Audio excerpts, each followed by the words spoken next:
Okay, so we're done. Turn it on. Now this is the tightest it'll go, slightly in. And that's the maximum.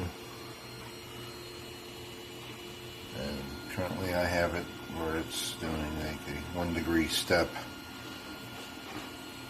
90-degree scan that was already programmed onto this board, so I haven't really written code for this, but it will very slowly do a sweep in this case. So yeah, just modifying this code to do something a little more than that. And I'll show you underneath here.